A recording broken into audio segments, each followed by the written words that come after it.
وہ کھاؤں گا کیوں؟ میں پیسے لیتا ہی نہیں تو کھاؤں گا کہاں سے میں؟ میرے اللہ کا میرے اوپر ایک خاص فضل ہے. ایسی گھریلو گھر کی باتیں یا اپنی نجی باتیں بتانی نہیں چاہیے، لیکن اب پیسوں کی بات آ گئی تو بتا دوں. ہمارے حضرت نے فرمایا تھا علماء کے بارے میں کہ اگر زندگی میں کبھی کسی کے سامنے ایک دفعہ ہاتھ یوں کر دیا تو فرماتے تھے یاد رکھنا عالم کے بارے میں، پھر اللہ پوری زندگی اسے مخلوق کا محتاج بنا کے رکھتے. ایسا سخت جملہ ہمارے حضرت نے ہمیں سکھایا ہے نا. یہاں تک ایک اور واقعہ میں بتا دوں آپ کو. ہمارے مدرسے میں ایک طالب علم تھا جو کچھ بہت نیک تھا، پرہیزگار تھا، کنوارا تھا. کنوارے کے میں نے بتایا کہ نقصانات کنوارے پن کے بہت زیادہ ہوتے ہیں. شادی نہیں ہو رہی تھی تو وہ کسی کے عشق میں مبتلا ہو گیا. پھر لیکن حضرت کو لکھ کے دیا کہ مجھے عشق ہو گیا، یہ ہو گیا. تو بھی حضرت نے اس کو سمجھایا امتحان کے بچے بنو،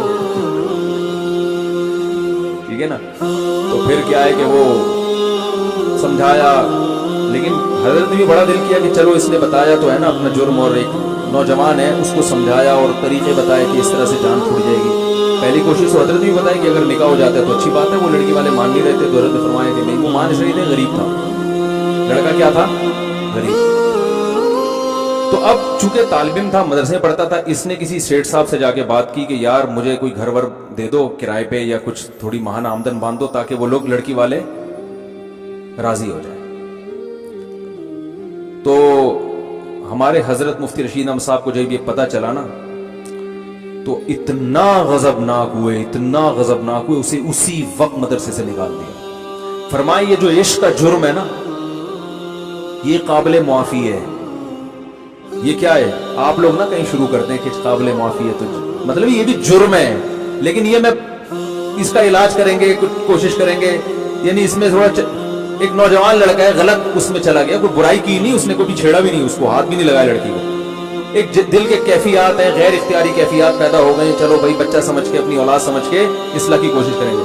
حضرت نے فرمایا میں صبح و شام استغنا پہ بیان کرتا ہوں کہ غیر اللہ کے سامنے ہاتھ نہیں پھیلانا. غیر اللہ تم نے بھیک مانگی کیسے ہے؟ ایسا نکالا ہے وہ روتے روتے معافیا مانگتا رہا. فرمایا یہ نہ کہ میری تو صبح و شام کی تبلیغ یہی ہے، استغنا استغنا استغنا. اللہ علماء کے بارے میں خاص طور پر عوام کو اتنا نہیں وہ کرتے تھے. جو عالم بن رہا ہے وہ مالدار کے سامنے ہاتھ پھیلا لے. یہ کہ تم تو بڑے ہو بھائی، تم تو سیٹھ ہو. پھر حضرت واقعات سنایا کرتے تھے. استغنا پہ ہمارے حضرت، ہر بزرگ کی اپنی خاصیت ہوتی ہے نا. ارے ہر ایک کی ایک اپنی خاص کوالٹی ہوتی ہے جس میں وہ دوسروں سے ممتاز. ہمارے جو شیخ تھے نا مفتی رشید صاحب، ان کی کوالٹی تھی استغنا. انتہائی شدید غربت میں ایسے رہتے تھے جیسے ان سے بڑا سیٹھ دنیا میں کوئی ہے ہی نہیں. یہ ایک خاندانی بات تھی ان کے اندر. ایسے رہتے تھے جیسے ان سے بڑا کوئی سیٹھ ہے ہی. 60 سال کی عمر تک روزانہ دال کھائی ہے، صحیح ہے نا. گھر میں گوشت پکانے کے پیسے نہیں. اور عہدہ کیا ہے؟ دارالعلوم کرنگی کے شیخ الحدیث، سب سے بڑا عہدہ. ایک تو دارالعلوم کرنگی پاکستان کا سب سے بڑا مدرسہ، اور شیخ الحدیث کا عہدہ سب سے بڑا. حضرت مفتی تقی عثمانی اور حضرت مفتی رفیع عثمانی صاحب نے 8 سال ان سے پڑھا ہے. 8 سال، اتنے بڑے بڑے شاگرد. فرمانے میری تنخواہ اتنی تھوڑی، وہ تو ہمیں بتاتے تھے عبرت کے لیے. فرمائے بتاتے ہوئے بھی ڈر لگتا ہے ناشکری نہ ہو جائے. فرمائے میری تنخواہ اتنی تھوڑی تھی، اس وقت مدارس کے حالات بہت خراب تھے. کہا کہ اتنی تھوڑی. ایک دفعہ حضرت مفتی محمد شفیع صاحب رحمہ اللہ نے فرمایا کہ ہمارے شیخ الحدیث کی تنخواہ دارالعلوم کے بیل سے بھی کم ہے. یعنی جو اس وقت زراعت بھی ہوتی تھی کرنگی میں نا، تو وہ بیل رکھے ہوئے تھے. فرمایا بیل پہ پھر بھی کچھ خرچ ہو جاتا ہے، اساتذہ پہ اتنی بھی تنخواہ نہیں. اس میں فرمائیں کہ ایک دفعہ ایک شخص آیا انڈے بیچنے کے لیے کہ بھئی آپ روزانہ کتنے انڈے خریدیں گے؟ فرمایا ہم نے کہا ہمارے کو پہلے سے انتظام ہے. حالانکہ فرمایا اصل بات یہ تھی ناشتے میں انڈا خریدنے کے پیسے نہیں تھے. گھر چھپڑ کا ایسے چھوٹا سا، اور سال میں ایک سفر لاہور کا ہوتا تھا اپنے شیخ کی زیارت کے لیے. فرمایا وہ تنخواہ سے تھوڑے تھوڑے پورے سال پیسے بچا کے سال میں ایک دفعہ اس قابل ہوتے تھے کہ ٹرین کے سفر سے، ٹرین کے ذریعے لاہور جائیں اور اہل اللہ کی زیارت کر کے واپس آئیں تاکہ کچھ ان سے سیکھیں. وہ تو اتنا استغنا والے کو کیا سیکھنے کی ضرورت ہے بھائی. لیکن وہ کہتے تھے ہم ابھی بھی محتاج ہے کہ ہم سیکھیں. اتنی غربت میں استغنا کیسا؟ فرمائے لوگ آگے مجھ سے قرضے مانگتے تھے، سیٹھ صاحب پیسے ہیں. کیونکہ آج کیا ہوتا ہے، بعض دفعہ انسان ایسے نہیں مانگتا، اپنے حلیے سے نا اور شکل سے